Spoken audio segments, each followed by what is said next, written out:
What's up, everyone? Welcome back to Every Week We Follow. We are back with our weekly thoughts. It is Monday, the 2nd of March. We are in March. The spring has come, mate. The spring has sprung. There's daffodils everywhere. It's a new day. It's a new dawn.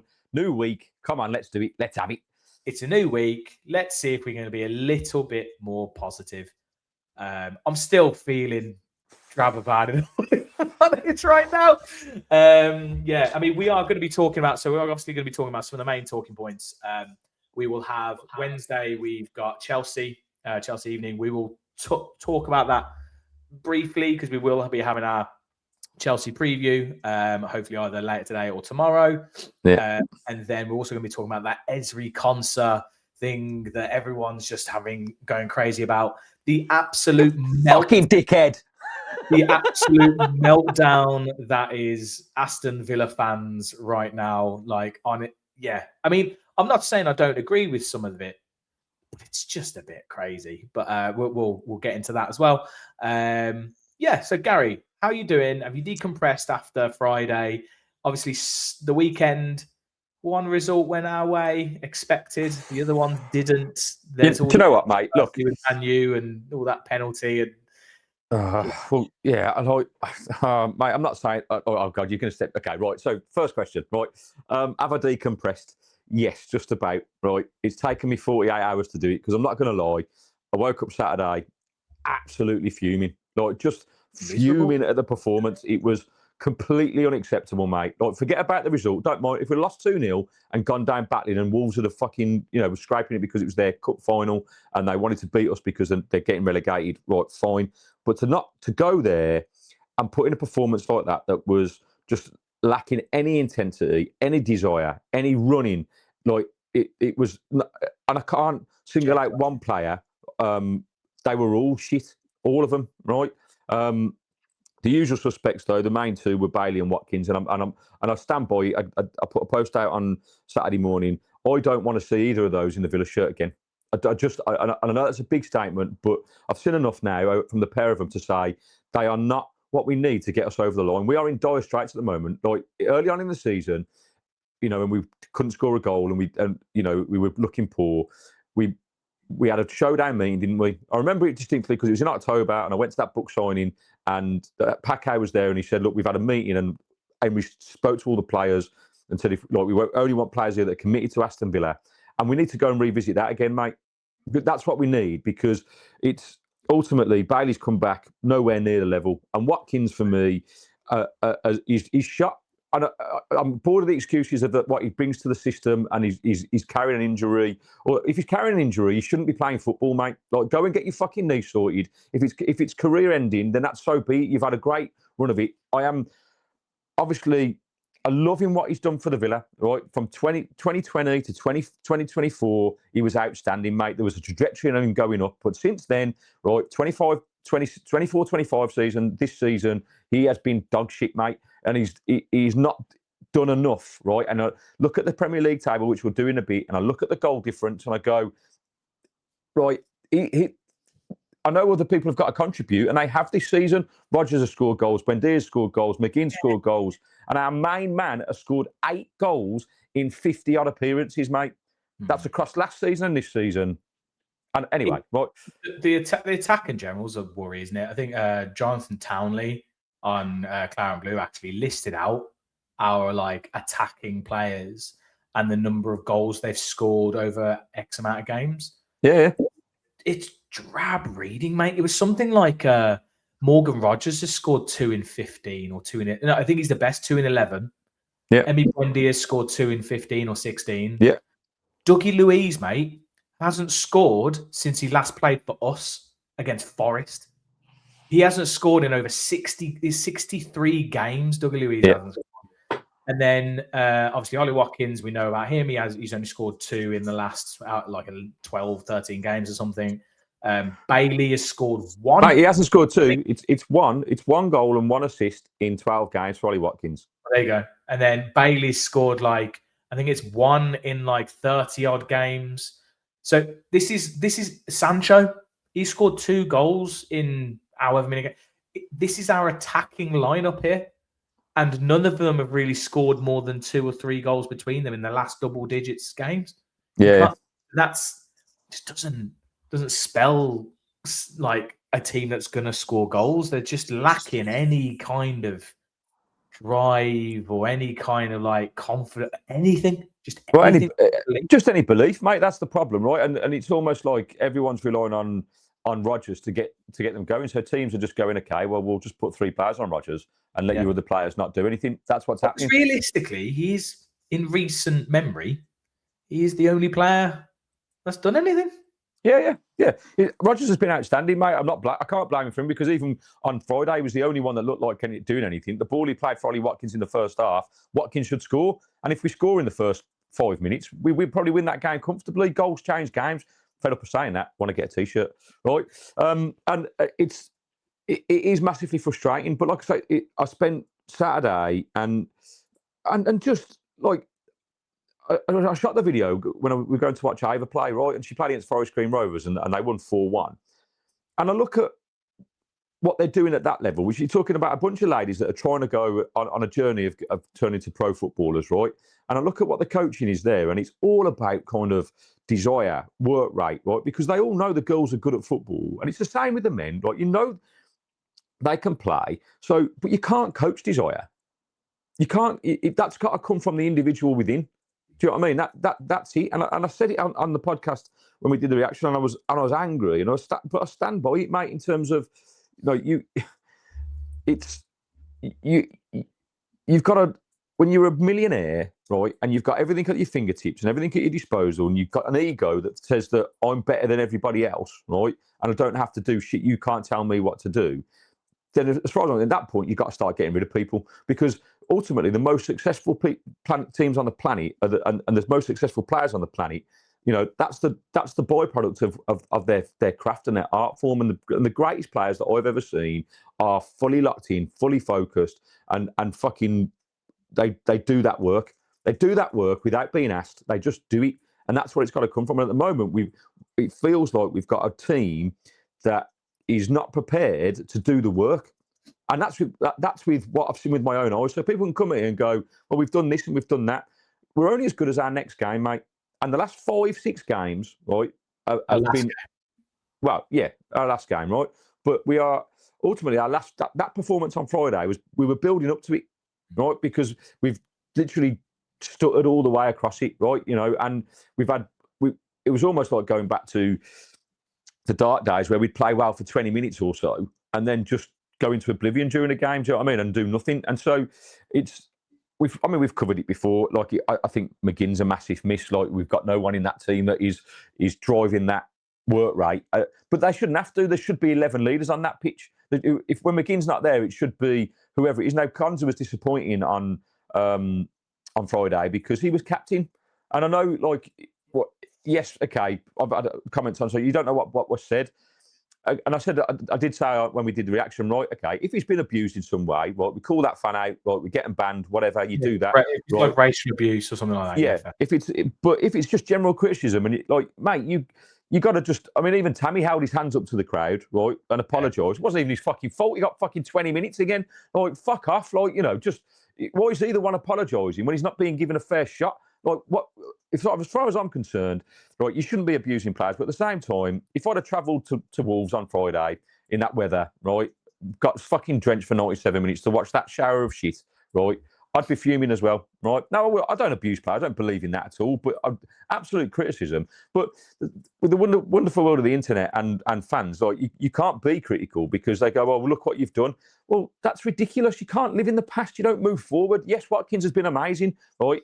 Up until 2024, right? Then he's been dog shit. So he's not. So because he's as our all-time Premier League goal scorer, we've got to supposed to lick his arse and say, like, oh, he's the man for the job. Even though the stats and all the numbers go, this guy is shit and he can't finish his fucking dinner. Now, that's a harsh criticism, but it's true. It's what football's all about. Now, he's not going to listen to my opinion. Who gives a fuck? I'm just ranting on the internet. But it's not, doesn't make it any less valid.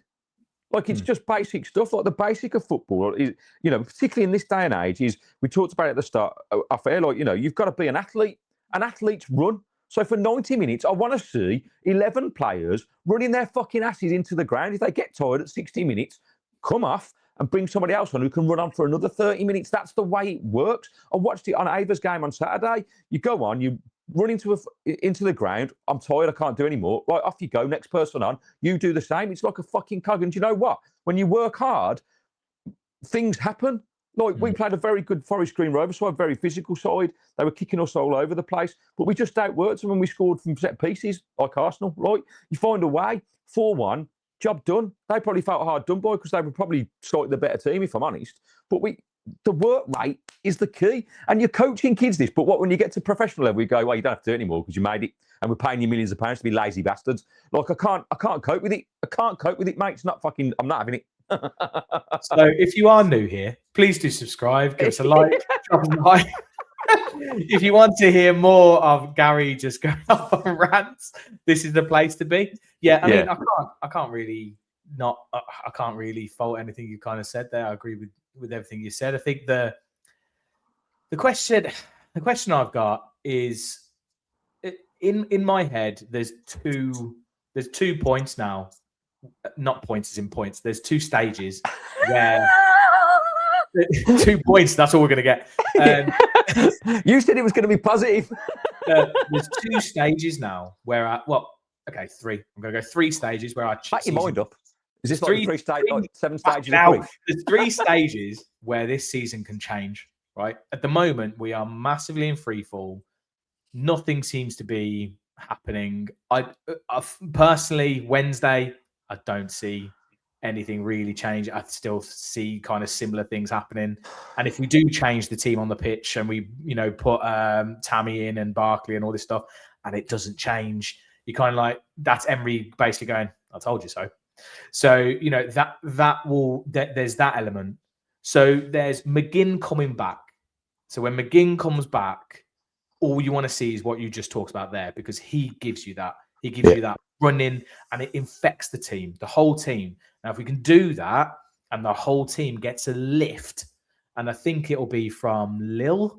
I think that's when he's supposed to be back, but we don't know. Obviously, he's coming back from he had surgery, right? So he's coming back from injury.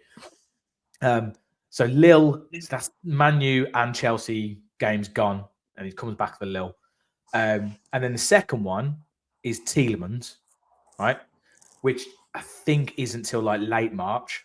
So that's like well, I heard early April, mate. So like that's there's the international break. So I think it's basically at that point. That's when he's coming back. So that's the second bit for like the last what's that, 6 games or something like that, 6 games I think of the season. And then there's the Europa League, right? So for me, I'm kind of, and we were going to talk about, and I think one of the titles on this and one of the thumbnails is the season over? Now, right now, obviously it's not. Right now, it's not. There's all to play for right now. Yeah. I think if we don't beat Man U and Chelsea, I'm inclined to think that the league, the top 5 in the league, is going to be incredibly difficult to get. So then all your eggs are in that Europa League basket. Yeah. So at that point, until we're out of the Europa League, I think that's basically it, right? I think unless we're out the Europa League, the season is not over. The season is gone. And obviously we've got Lille, a huge test. If we manage to get beyond Lille, we've got Roma, a huge test. We might not have Roma, we might have Bologna, we don't know. Yeah. At that point, I think if we get past Roma, I think we can really believe that we are going to win that tournament. Right now, I don't see us winning any of our next 4. I don't see us beating Chelsea. I don't see us beating Man U. I don't see us beating Lille. I think that'll be horrible. Lille. I think it'll come to Villa Park and it'll go to penalties or something like that. It'll be horrible.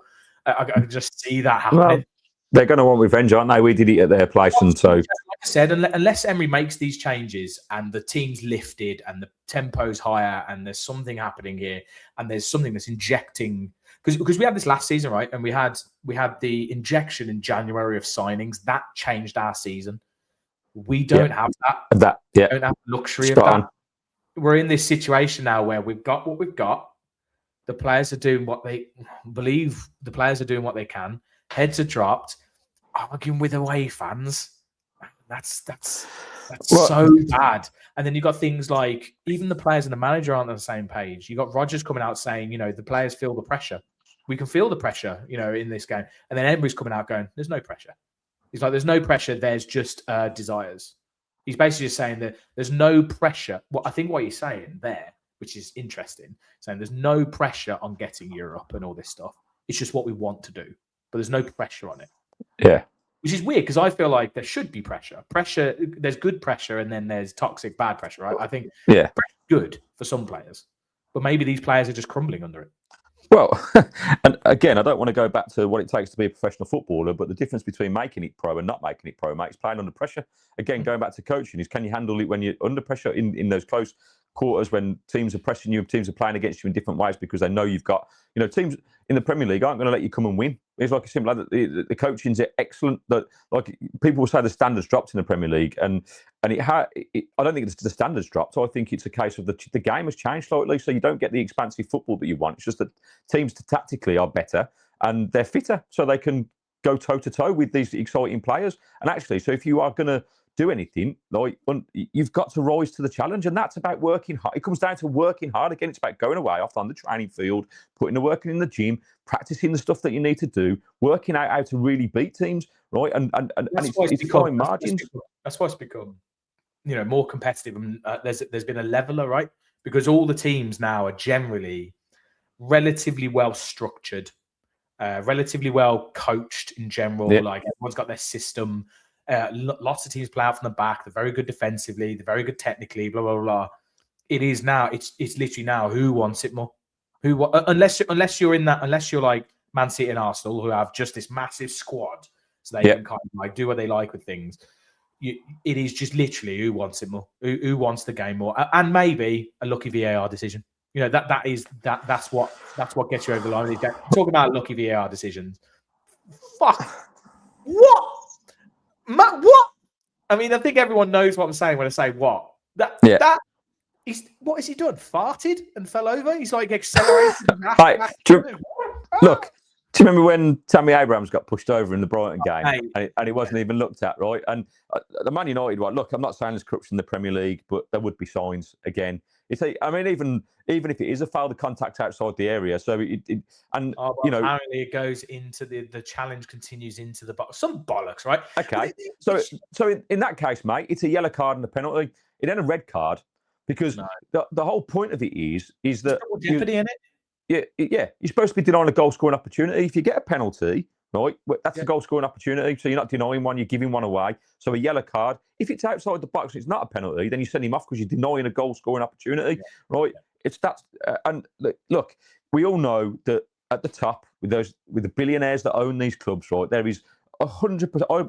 You can't tell me there's not corruption. We know there is. It's a bit like politics. You know it's going on. But you can't fight against it because you're just a little people. It's no coincidence. We haven't done it, and maybe we should. But if you go over with all the top six, like those top six teams, and look at the VAR decisions that they get throughout the season, right, it'll be the same for Spurs. Spurs ain't never getting relegated. There's no way. You watch the turn up in getting closer and closer. Though, I know it's just unfortunately Forest and Both West Ham are terrible.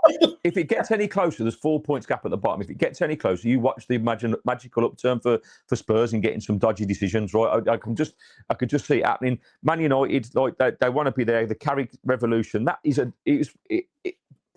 that decision to do that ruined the game for Crystal Palace. Right, and they were doing all right up until then. And you go, they want what they want, and we'll see what happens in between now and the end of the season. It'll be very interesting to see what happens on Wednesday night and who referees the game and what decisions go. Because again, Chelsea pushing in for it. We've got. I'm not saying it's solely based on that. Obviously, with all the stuff we've just talked about, desire and stuff. If we take care of our own business, then the corruption's fucking irrelevant, right? Because if you don't have to make the decisions, right, they don't go against you. If you just fucking win the football match and take your chances like the bellends that you should do, right, we'll be all right. I'm not angry still. I've calmed down. It's been 72 hours. I'm all right. That's just natural language. Natural language. Yeah. And look, you made some really good points, like the three of what we need to do, and I want to try and put a positive spin. Like Villa Park on Wednesday, we need to go there. We need to get behind them, support them as best we can.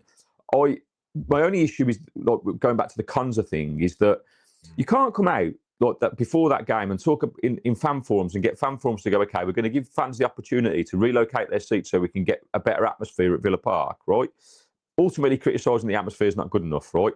When you yourselves have caused that by putting ticket prices through the roof and increasing corporate packages to make sure that you only get fucking prawn sandwich clappers, right? And then go and have a go at the fans that are paying, that are happy to be squeezed because we love the club. Like, it's more than any of the owners will ever love it. It's more than any of the players will ever love it. I don't expect them to love the club the way we love the club. Like, you know, it's a fucking 40 years of supporting it compared to a couple of years that they're paying a wage, they've got a job to do. But fuck me, for that kind of money, right, the one thing you do publicly is show us that you love the club more than anything. That's why you kiss the badge. That's why they love it. We know it's not real, right? But you that drive and that determination that says that this says I love it, and the passion for it will get the crowd up naturally. You see it in games anyway. Like, it's a chicken and egg situation. I know we go around that, but you can't do that and then call fans dickheads, right? You can't. You just can't do it, right? You just go to the changing rooms and fucking do whatever you want to do, mate. Fucking say whatever you want to say.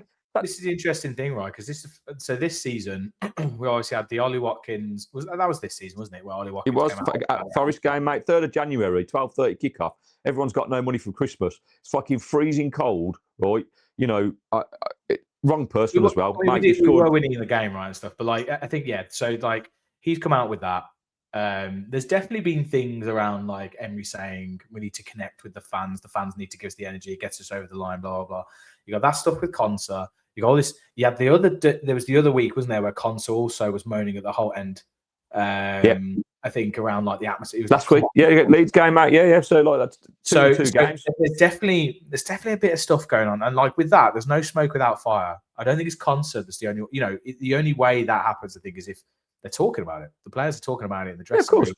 Look, I agree that the atmosphere at Villa Park, we've said it, haven't we? Like, it needs to improve. So what do you think? My question is, though, what do you think Wednesday's going to be like? Well, I'm a little bit nervous, like, because for all the ranting I do, mate, I never fucking boo them at the ground. Right? I stay for 90 minutes and I support the players. We shout at them and say fucking shit, and you're not whatever. Yeah. But we are the loud. For anyone that thinks like we don't support, we are like the loudest people. We're in quite a relatively quiet part of the ground in general. There's like quite families, or like there's season tickets around us, but some of them are just like random seats and stuff. And there's the disability kind of areas behind us as well. And obviously, we've got the whole end. We are easily the loudest people. I think James sat in front of me gets so fed up of me just shouting in his ear. Yeah. I am just chanting the entire game. So are you. Me, you, Ava, Pete. Like, we're all just chanting. And Chris, the two Chris's in front of us, and Gary in front of us. We're all chanting. So, and we do give them stick, and they can definitely hear us from where we are. But, yeah, just the ground. If we don't score in that first 20 minutes, it'll get moany. Well, mate, if he doesn't change it and he sticks with what he's done all season and Watkins starts, my worry is that after 20 minutes or so, the crowd will turn, because it's going to be the same old. Like, Watkins is not magically going to run into form. Like, and you made a point earlier about, like, if he changes it and we don't win the game and then he goes, oh, like, I told you so. I don't buy into that, and that's where my criticism of Unai will come in, because he's done the same with, you know, Evan Gesson, with Daniel Marlon, with Marcus Rashford to a certain degree, right? Where you go, scored again, by the way. I know, right? If you don't give these players a run of games, right, and then after one game you go, see, I told you so, you didn't do enough. Well, yeah, mate, it's 90 minutes. Like, why is Ollie Watkins getting fucking 7 months to be shit? Like, at least I don't see him giving Tammy a run of games, though. I just don't see it. No, unless Tammy comes on, changes it, and completely changes the game, unless Tammy starts and it's completely different and he scores early and it's like, you know, it's amazing. I just don't see him giving a run of games.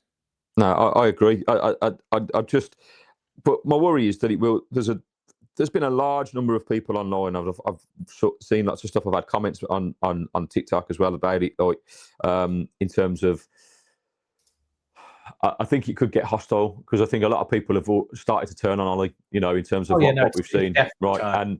Definitely and the problem is it's such a risk because on the flip side of it, he's done all right against Chelsea, in recent games, mainly away from home at Stamford Bridge. He's done well, and actually the last time he played well was probably in that Chelsea game away when he came on. If you remember, he had half an hour and he was brilliant. He came on, he was dynamic. His movement was good. Scored a brilliant header. Scored the winning goal. It was euphoric, but again, that's for a 30-minute cameo. He's not doing that for 90 minutes, and that's what you need to do. Look, it's hard. I'm not saying it's easy. It's hard work to run around for 90 minutes in that intensity. I'm not disputing that, right? But you've at least got to show that you are willing to do it, because if he does that, then I've got no problem, mate. Stick with him. If he's putting in the effort and you can see that something's going to happen. But look, come on, you've been there watching him. It's not there. The intensity is not there. I think part of it. So I think you said earlier, him and Bailey should never wear the shirt again. I'd probably say that I'd probably agree with Bailey. I think I think it's maybe a bit dramatic not wear the shirt again. Personally, I think there's a time and there's a place for him, and potentially that is in some games off the bench, right? Like that is coming into a game hungry. We've seen it before. I think he came on. Sure, he came on when he was with Tammy, and he came on. And he looked a little bit energetic. He gave a little bit of something, and I think some players just need a rest, and maybe he does just need a rest. And also, it's a case of it's kind of unfair on what Unai's. Obviously, Unai and Watkins won't look at it like this, but Unai needs to take a good look at it and go, I shouldn't play him. It's not fair on him. He's not in form. He's not fit. He's got another player here who we brought in, and the fans are getting on his back. He's not going to turn this around just suddenly. He's getting worse. I should take him out the firing line. So it's actually kind of unfair on Watkins on what Unai is doing. Right. He's killing his, as in, I've seen stuff. He's apparently, reports are, we're open to listening to offers of 30 million. 30 million, he's gone. I'll be surprised if we got 30, by the way. I think 25, maybe. Mate, I agree. I think we have to get rid of him. At the end of the season, he has to go. He's just not good enough for us anymore. But he's got 10 games now to prove himself. No, I agree with you that. I think maybe, even if it's just taking him out the forward line for a couple of games, do you know what I mean? If it's for the Chelsea Man United game, and give Tammy a go in those games and bring Watkins on for that half an hour. Look, historically, we know Watkins doesn't do particularly well when he comes on. He's had, that Chelsea game away was excellent when he came on, but I can count probably on my hand, because he throws his dummies out the pram, doesn't he? He did it against last season when Rashford played in the PSG games, and he came publicly on Sky and was like, I'm disappointed not to be picked. And then he played the next 5 games and was absolutely shit. And I was like, mate, I'm not being funny, but you can't go out and put national TV and go, I want to be picked and be that crap. You've got to put your money where your mouth is. It's that's just the nature of football. And I know that people will come at me and go, oh, well, there's only Haaland and Salah that's got better stats than him and stuff like that. And you go, well, honestly, I'm not comparing it to that. It's it's what he's doing for us, right? And where we are now, you can't have a striker like that who's putting up the numbers he's putting up this season when you're challenging for a top 5 place and looking at trying to win the Europa League. You have to try something different. You have to mix it up. It's a squad, right? So try a little bit different. So if it's, look, Ollie, we'll take our throw line. This is what I want you to do. I need you to do X, Y, and Z. Go and work at it, and we'll utilise you and Tammy together. Like I said at the start, I've got no problem with Watkins starting if he's going to bring Tammy on 60 minutes, but he's not doing that. He's bringing him on 70 minutes, 85 minutes. Why did Wally Watkins get 85 minutes against Wolves? Mate, he didn't do fucking. I don't explain that to me. What's he offering? It was like playing with 9 men with him and Bailey on the pitch. They didn't offer anything. It's not. And surely I'm not the only one seeing that. Anyone that defends that level of performance and says, "Oh, well, no, we've got to stick with him," needs therefore to give their head a wobble, mate, because it's just. Everyone always jumps on the bandwagon of the whole he does all this for the team, but I'm like, but the rest of the team isn't doing anything now, so obviously it's not working. So I'm just kind of like, actually, at this point, flip a coin, change it, do something different, even. Morgan Rogers, those times when he was scoring earlier in the season and he was really influencing games, he was playing on the left. Yeah. He was playing on the left, and I was like, he's coming. He keeps coming he keeps playing in the middle, or he keeps coming into. Yeah, he's playing centrally. Yeah. Yeah, it's like no, put him on the left. And yeah, okay, Buendia might be in the middle, or you put Barkley there, or you try and play Dougie more advanced, or whatever. Obviously, we're lacking Tielemans at the minute and that kind of like role, but it's stuff like that. And it's like, and you've got Allison, who looks like he's some kind of desire. Mate, that was for me. That was the only positive of Friday night when he came on. Allison, like he tried. He's not, he's not got the quality yet, but he tried. Energy, mate. He brought energy, and you go, fuck that. Like, okay, it didn't come off, whatever, but the energy to go again and kind of like attempt these things. That's what you need. Like taking Sancho off for Bailey was criminal, right? Because what's that about? Like even like Sancho didn't have much joy, but he was 10 times more lively than Bailey when he came on. Right, and so if I'd love in the comments, please let me know, right? If in that game on Friday, right, because people will say I've been harsh on Ollie Watkins. Please tell me what I missed them, what good things Ollie Watkins did in that game, right? Because I promise you, and Bailey, I watched it back the highlights, and I'm like, there's literally nothing. They literally did nothing for the entire game. Like Watkins for 85 minutes, and Bailey when he came on for whatever it was, 60 minutes or whatever it was, when he came on, literally just gave the ball away. Because like with the same criticisms we had before he left, like not willingness to go 1v1 against their fullback, not chasing back, and no quality on the ball when he did have the ball. Just literally gave the ball away every time he tried to do something, and it's. To a certain degree, I have no problem with that. But when it's that consistent, like I don't understand in terms of that swapping Sancho for Bailey when Sancho was having probably more joy. I don't like it. It makes no sense to me. And then I think the other thing that concerned me after the game, was both Emery and Rodgers in their post-match interviews basically said, well, we've had a great season. Like, and I know they probably didn't mean, but it felt like they were saying to me, like, well, we're done, and that's look. It's been a fantastic 4 years. It's been a fantastic season. It has where we are, but there's 10 games to go. We've got 30 points to play for. We've got an Europa League to try and win. Like it just looked all very defeatist, and I'm like, they've obviously tell me.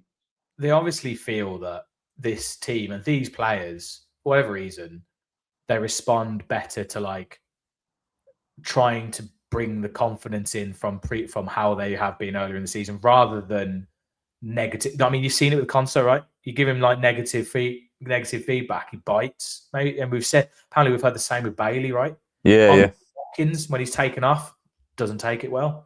Sancho does come off and he moans, doesn't take it well. There will, maybe this team just doesn't respond very well to kind of that public criticism also almost kind of feel, which, different when you're managing people, right? You manage them in different ways, different. Yeah. And you have different people who fit that culture. So maybe it is just a case of that. And I think it is it is an interesting one because the thing with seasons, it's the same. I think Forest had the same conversation. I had the same conversation with Graham last season with Forest. It's like, you have expectations for a season changed, don't they? At different periods throughout the season. They do. Like Forest last season. We're doing what Forest did. Yep. So Forest were flying last season. They were in the title challenge. Everyone was like, if you fall out of the Champions League places, oh my God, horrendous. That's so bad. Yeah. We're doing the same. And at the start of the season, I think we both said sixth. Yeah. Like that. Yeah. So they're not wrong, but the way the season's panning out and the way it's going at the minute, that's not what you want to hear. As a fan, that's not what you want to hear. You want to hear, we're going to put it right. We're going to sort it. This is not acceptable kind of thing. Whereas it's very much been like, first half, we were fantastic. We created 3 really good chances, didn't score them, so it doesn't matter. Yeah. We've had a great season. Where we are is amazing. And it's like, yeah, I agree, but we've got such an opportunity here. Don't fuck it up. Yeah. Like, my God, when are we going to get this? We're not necessarily going to keep getting this chance because Man U are now obviously turning over another leaf. They're going to be big next season. Yeah. Chelsea, they'll be big next season. Spurs, if they stay up, will have to invest. They have to. And they've got the money to do that. They've got the money. Liverpool. So like we're now sitting there going, oh crap, we have 4 good years, but we just haven't managed to capitalise on it. And now we can't. And it comes down if we don't get Champions League football this year, mate. Like for us as a club, it's massive financially. It's just massive. We've already seen the impact of that this year, haven't we? And that's the thing, right? And I think that's why people outside of the club don't understand when they hear us as fans talking about the fact we have to get Champions League football. In that I'm not sitting there. I'd love it. Obviously, I'd love Champions League football, but I'm not sitting there going, to be happy as a fan, I have to get Champions League football every season. No. I am so happy to be in Europe. I'm loving the Europa League. I love any Europe. I mean, the fact we're in Europe, like I think about, you always think about it. Right. You look back 100%. how long we're out of Europe, right? But we all know that financially, in the way the club is now, and partly, some of the people are coming on going like he's spending too big and all this kind of thing. They're right. We've made mistakes in the past decade, and that's why we're in this situation. But we have an opportunity to actually sort that out. Yeah, and that's the thing that's annoying. Mate, we've got third richest owners in the league. Otherwise, we're fucked. Basically, is the way that it looks at it. Because Simon came on, Brentford fan, and he was like, mate, I'm so excited. We could be getting Europe next season, and I was like, that's how we should be, but we're not. And it's not because we're entitled fans and we've had a taste of Champions League and now we have to have it every season. It's just because we know what will happen if we don't get it. We basically lose anything good in the club at the minute. The coach, the best players, the finances, everything just. We have to start again. Right, we have to start again. And don't get me wrong, if Unai Emery commits to the club for his entire life and stays, I'd back him 100% to go again and rebuild the squad. He's a fantastic world-class manager. I genuinely believe he could do it. But it's like you say, it's that opportunity to go to the next level. Now we've got it. It's here. It's right in front of us, right? And it was the same with last year. We had, it wasn't just that Man United game at the end of the season. We had 4 or 5 games last year where we chucked it away, and that's the next level, right? It's having the concentration, the energy levels, the desire, the quality to get over the line. And I've said this all season. It's similar. Like Arsenal have suffered in current previous seasons because they haven't had the experience to get over the line. And we're in that mode now. We've got a fantastic manager, fantastic owners. We've got fantastic players. We've in an unbelievable position. It's been an amazing journey being part of the Unai Emery era. I've loved every minute of it, right? This criticism comes from the desire to, as I've said numerous times, to be in the elite, to get there and to be there all to build the legacy. That's what it is. And it feels like with that current setup that we've got, we're this close. I've said it all season. We're close to something great. And I don't just mean winning a trophy. I mean something great that goes into legacy, that goes, actually, we break into the top 6. That's what the owners want, that we break that mould and we are competing for the Champions League year in, year out. We can afford to pay the big bucks. Because we can afford to do it. We've just got to get to a point where that we don't have to fucking worry about that nonsense rules, right? Yeah. And that's 2 seasons away probably from now. So last season and this season have been huge. We fucked it up last year on the last day, right? Okay, yes, we had a dodgy VAR decision, but that performance against Man United was the worst I've seen in Villa, considering what was on it. Again, that fight, that desire, where is that knowing what rides on the game? And now we're at that same point again with 10 games to go. This is about and when we went through this 11-game winning streak, I think I said to you numerous times and said on the show that I think there's something different about this team. We've shown a bit of resilience. We're getting over the line without playing particularly well. We didn't out of those 11-game streak. I think 3 games we played really well in. Man City at home, Arsenal at home, Chelsea away. Where we'd actually comfortably, bust the game. Bournemouth at home where we won 4-0. Thought that was an excellent performance. Really kind of, and you go. But other than that, we were just, we were scoring the worldies. We were just grinding the results out, having moments of quality. And that's what we've got to do again. I don't expect us to play this expansive football, but what we do need to do in order to get over the line is work harder than any opposition. Doesn't matter about their quality. Chelsea are a good side. They proved that yesterday. I thought they played well against Arsenal yesterday. Right? If they come and play like that against us, and we turn up like we did against Wolves, they'll fucking spank us, mate. We'll end up losing the game 4-0. We've got to kind of turn up. We've got to turn up and know what's at stake and go. You know, my concern is about that is, and we've talked about this because the speculation already starts. Like when you go, okay, the wheels are falling off. There's massive rumours that Rodgers is going to be on his merry-go-round already, which you know. And I just sometimes I think, you know, and Martinez as well, and sometimes I think that once those rumours start, and if there's any truth to them, and the players like because. You know, there was lots of things this week, wasn't there, about that we've might have to sell a player by June the 30th. I don't know how true that is. It might not be, right? But that's already started doing the rounds. And Adam, the CCO from TikTok, has put a video out. Go and watch it. Recommend it, by the way. Little bit more to he's like say it doesn't necessarily mean that way. There's a couple of things, and I don't know all the ins, but go and watch that video because he explains it really, really well. But I can't feel that once those rumours start, and if there is an element of truth to any of them, and that had to be done by June the 30th, then the players will know now that players are going. They will know now, right? Yeah. And so that ultimately is shit for us because it puts that seed of doubt and it would explain the drop-off, just like we had at the start of the season. After a fantastic pre-season, the rumours hit the fucking boardwalk. Martinez is leaving, Watkins is going. And those first 5 games was like a team of disjoint. You know, Ramsey was obviously on his merry way out. They knew that. And it fucked the dressing room. And that is, if that's happened again, then it would explain the drop-off. Like, you know, and now it's like the lash out is because what nobody does, because that's how psychology works, is taking accountability for it. So now we start blaming the fans. Now we start blaming everybody else, but apart from the people that's actually controlling it and actually looking at yourself and go, do you know what? We got a fantastic opportunity. And at the start of the season, that kind of what happened, I think that meeting that happened in October was like, no, we're going for it and we're all in and we're going to give you a season. And now it comes to that thing because they're human and these rumours start speculating and you go, well, actually, I'm on the way out now. And why should I fucking try for this club? Do you know what I mean? And so that desire goes. And it's down to Unai Emery now to kind of get the players, whoever it is. I don't care about the injuries to a certain degree. Yes, it's massively affected us, but it's down to the players that are fit. I said this last week in the preview for the Wolves game, and I said it in the reaction video on Friday night. It's about the players that are fit and healthy, that they go on that football pitch and just give 110%. And if they don't get over the line from giving 100%, mate, I got no fucking qualms at all. They get my 100% back in. I'll sing my heart out every home game, right? And I'll give the credit where it's due. Watkins, I'd love to praise and go, yeah, this guy's working his fucking nuts off. Bailey's working his nuts off. It's going to come. But we're not even close to that. It's not. It's way beyond that, right? So, and that can change. Football, that's the beauty of football. It changes quickly. We showed at the start of the season. Now, they've only had like four days to get together now and kind of sort some shit out, right? And go again.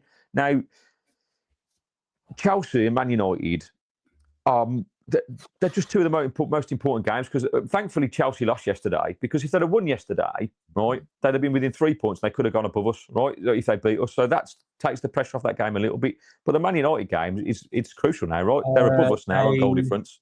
They still... oh yeah, because they're 6. Yeah, of course. Yeah, they're 6 points off us. If we don't beat Chelsea though, and Liverpool win, because they've got Wolves, then right. Yes, we go into 5th. So yeah, exactly right. So Liverpool winning as well, which was my next one. You know, can Wolves do us a favour? I'm not sure. And there's a power of magic that every week we follow symbol just glides across the screen. Yeah, just so you see. I mean, yeah. So I was gonna get onto this. So we've got like the table here, and then next up we've got the fixtures. Now, obviously, there is everyone always goes, I don't care about the other teams. We just need to win our games. And it's like, yes, that's true. But that isn't what actually ends up deciding the table. There are other teams in it. So obviously, it does matter. And it matters psychologically. It matters massively psychologically. If we lose against Chelsea, Liverpool jump above us, with Chelsea are 3 points off us then, and then we've got Man U to play. And it just becomes this huge thing of, it's gone. The wagon is very much fell off. It's screwed. Like that's where that psychologically, right? If you draw against Chelsea, that means Liverpool can't jump above us.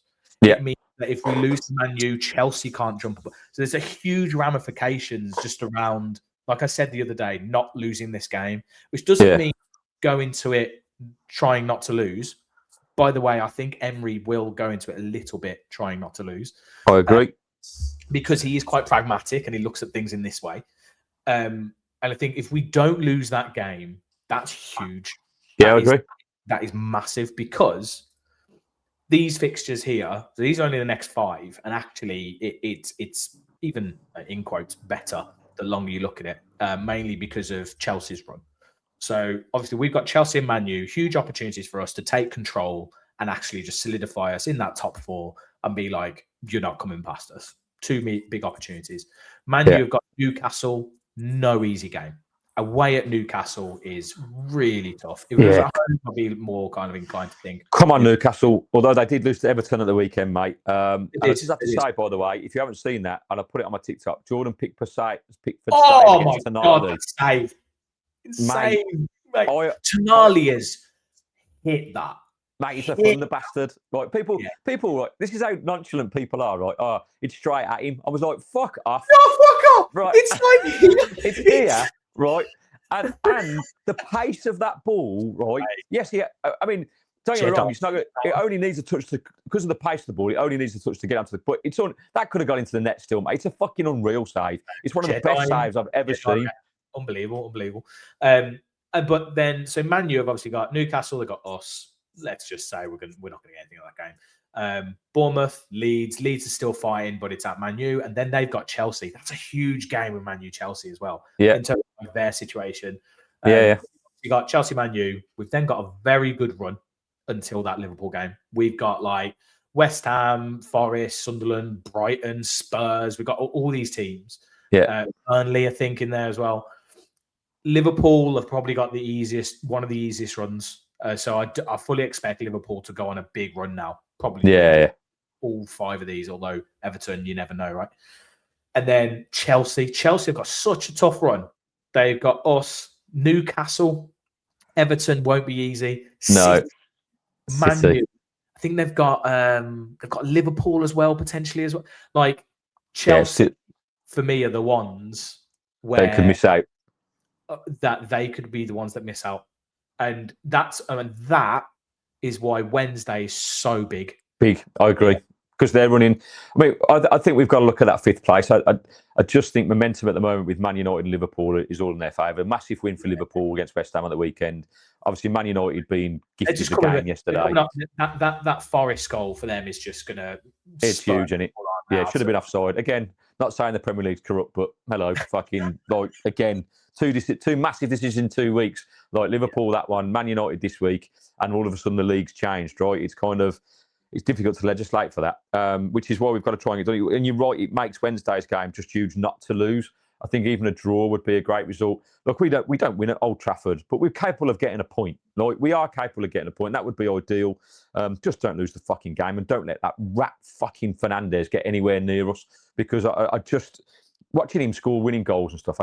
Yes, he's a fabulous player. I'm not saying he's not a fabulous player. I think he's just a prick. You can be a brilliant player, but not be a complete utter prick. Mate, he's one of them that, again, it's like that. It reminds me of Fergie time. He's just in referees' ears all the time, fucking asking for stuff and mate, just get on and play the game, you knob. Honestly, he's got that. I'd love to just punch him in his teeth. Your hand, mate. Fucking hell. Yeah, these 2 teeth. He'd just be stuck in my knuckles, might be dragging him around. Get off me, you rat boy. So obviously, with these 2 games, these 2 games are so big, and obviously, like I said, we've got Lille in between that. If we don't win, if we lose these 2, and we lose against Lille in away, and then it comes to that home fixture, and it's basically your season is resting on that game. God. I just want to put that situation out there. Basically, I'm just like, what do we do? But you said at the start this was going to be positive. No, but that easy. Because it could be completely different, right? Because, like I said, if we somehow manage to draw against Chelsea and Man U, which, by the way, everyone's going to come out in the comments going, "You think we're going to get anything from them games? Blah, blah, blah. We've been playing shit." I'm already looking forward to the comments. I honestly look because people just special. Because if we do manage to get the draw, that's massive. If we get those 2 draws, I'm just like, cool. I think we're getting 5th. Because I think it keeps them, mainly Chelsea, keeps them at arm's reach. If we beat them, Jesus, because it's 9 points. And that's That's huge at this point with 9 games to go. 9 points is massive. It's massive to get, mate. With the running they've got, like you would say that favours us. And so, like you say, it's huge. And again, with a huge game, like it comes down to. I know this is like a broken record. No Neto, by the way, he's out. Oh, because he got sent off, didn't he? This comes now down to the desire, mate. The opportunity's there. Just forget about finishing third. Like it's about finishing the top 5. It's there. That is still ours to lose. That is in our hands. The top 3's gone now for me. Like I think Liverpool and Man U, with the running they've got, with the momentum they've got, that's going to be very tough. I think they will overtake us ultimately. But that does depend on these next 2 games. Because if we were to beat Man United at Old Trafford, then it's game on. Like, and that's how quickly it can change, right? But like you said, those 4 games with Lille, and they're just this is it. You know, when people talk about these defining games, these literally will define our season. And people say, "Oh, there's other games to play." And no. These literally will define our season. Like we're either out of the Europa League and out of the top 5, or we're very much in the top 5 and still in the Europa League. Yeah. You know, that is, oh mate. I want to think the players. Actually, I don't want to think this because I still think we should be trying in the league. I want to think the players are just basically going, right, Europa League. I don't want to get injured, so I'm not going full 100%, 110% in because I don't want to get injured or do a hammy or get. We're winning this Europa League, and I want to be part of it. That's the only. That's my only hope. Mate, we said at the start, didn't we? And at the start of the season that actually 5th place plus the Europa League would be an amazing season, right? And that's still the message, really. And if that's the case, that's I'm not going to grumble with that. I just think it's like you say, the priorities change when you can't, because none of us expected to be third and kind of challenging for that. That was way above the expectation. Like and if we hadn't have had the injuries to McGinn, Tielemans, and Kamara, like we don't know. And I found it fascinating. You messaged me yesterday with it, and that was weird because I looked at it myself and my own Finalysis ratings. My top 3 rated players this season, over the course of the season, having done 640 player reviews, right? That those 3 are top. Kamara, Tielemans, and McGinn are my top 3 most rated, right? And then I was surprised when I looked at it and so just so people are aware, this is in the Finalysis app. You've got all the Finalysis ratings, and they give like an average. These are the top Finalysis rated players, and those 3. I was really surprised Morgan Rogers wasn't in that 3. M3. But it's only because, mate, and this is what I like about Finalysis. This is proper fans who are probably going to the games, rating the players at what they see, right? Not the punditry kind of element of it, just what you see, and you rate it as you see it. And it shows that over the course of the season, those 3 players are the ones that do the dogged work, that do that get the ball moving, that win, that break up play, and they all bring those 3 elements. Like McGinn lifted us out of the fucking doldrums at the start of the season, has just kept it going.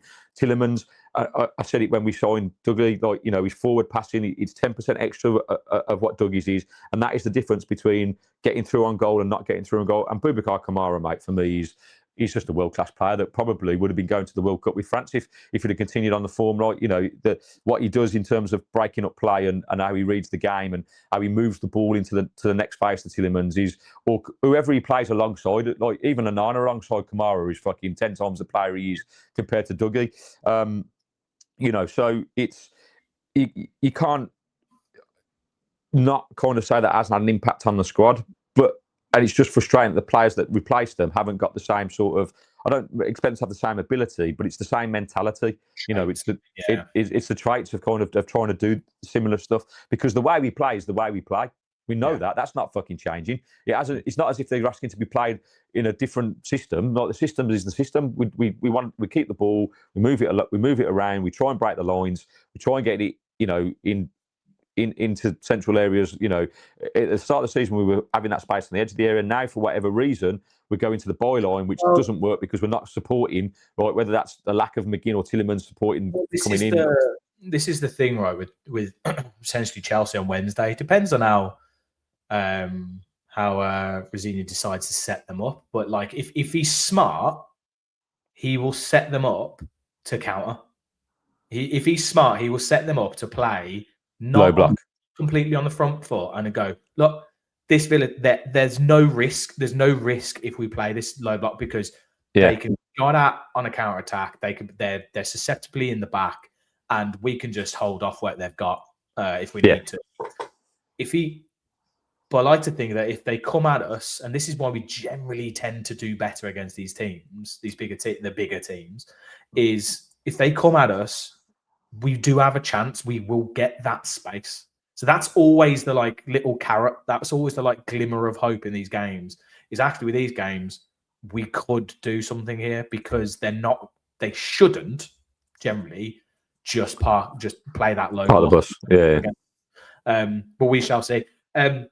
All right, Gary, final thoughts. I think we will be trying to do that Chelsea preview. I don't know if you've managed to speak to Craig or anything. Oh no, mate, I haven't. But yeah, I'll drop him a message and see what I haven't. I've had a busy weekend. Sorry, mate, I haven't had a chance to message him. See if he's around. So we'll talk about that after. Final thoughts is this, mate. Like, we've got to get behind the boys on Wednesday.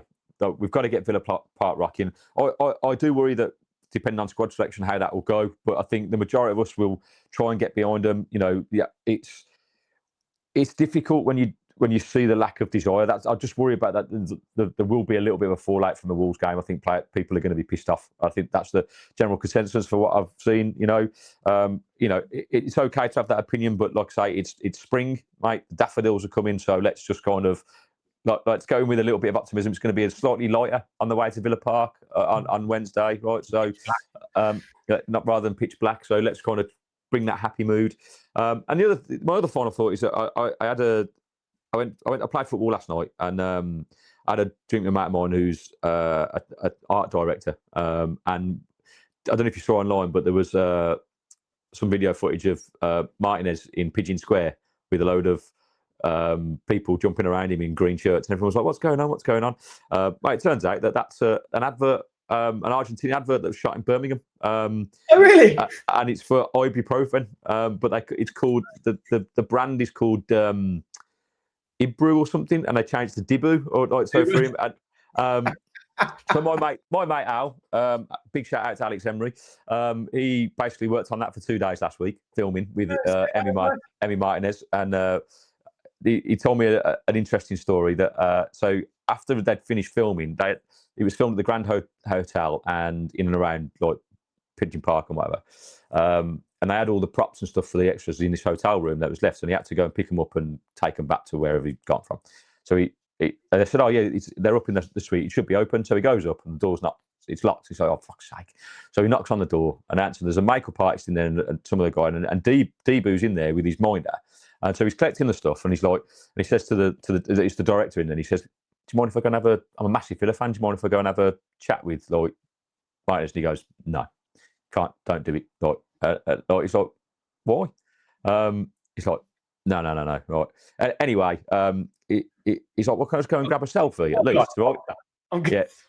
Anyway, Martinez, they'd use these megaphones in the advert. And Al was picking them up and and he came over and said, "Can I have one of those?" And I was, he wanted a megaphone for, I don't know, maybe he wants to shout at his wife. I don't know, maybe he's bringing it to the game. I don't know. And he said, "Yeah, of course you can have one." He said, "If I can grab a selfie." So he did, and so Al's got pictures of him. Kind of, it was cool. But yeah, apparently he said the director was a massive. See you next Tuesday. So I don't know. Apparently, Deebu's minder is the brummiest guy you'll ever meet as well. Like a big burly guy who's got the strongest Brummish accent. So just thought I'd share that story, mate, with the world. There you go. And I did say to him, I said, "Where was my invite, mate? I'd have just come and been an extra." Like, Let me know. You could have been a runner. You could have just been a runner and just been randomly. Mate, I'd have picked up megaphones and I'm always available. Like I'd have done it for free as well. Cheap labour, mate. So yeah, look, that's a nice story.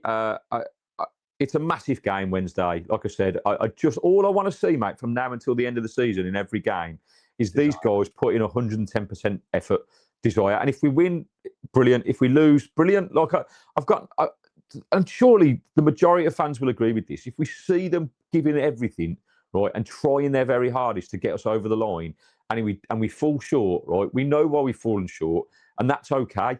But to play like we did against Wolves is just simply unacceptable. Against a team that hadn't, had won one game all season, was on 10 points. We've now enabled them to fucking not be the worst team in Premier League history. I'm never going to hear the end of it. Even Sarah's getting abuse from Wolves fans at work. Like, it's like, what are you doing, Villa fans? Like, do you know what I mean? Like, Villa players. It's like, it's just, just show us that desire. And I promise you, Villa Park will be rocking on Wednesday night. If you do that, if you come out from the minute one and get the crowd going, right, get Martinez coming out and getting his shithousery going, which hasn't been there all season, which is why I'm convinced he's leaving in the summer, because he hasn't had that connection with the fans that he had in previous seasons. Right, Matty Cash did it against Leeds. He got the crowd up, and the crowd got up like it just interact with us then, because. I agree that the crowd should be up from the start, but that's not the way psychology works. Like, humans are stupid, and we need something to cheer about. We are literally paying you loads of money to come and watch the millionaires perform. Right? It's like the Colosseum. It numbs us, and it keeps us away from all the fucking shit that's going on. And all we want to see, us brain dead monkeys, is you fucking pretend that you like us. Like, we know that you don't. Right? We know that you're never going to give us the time of day. Right?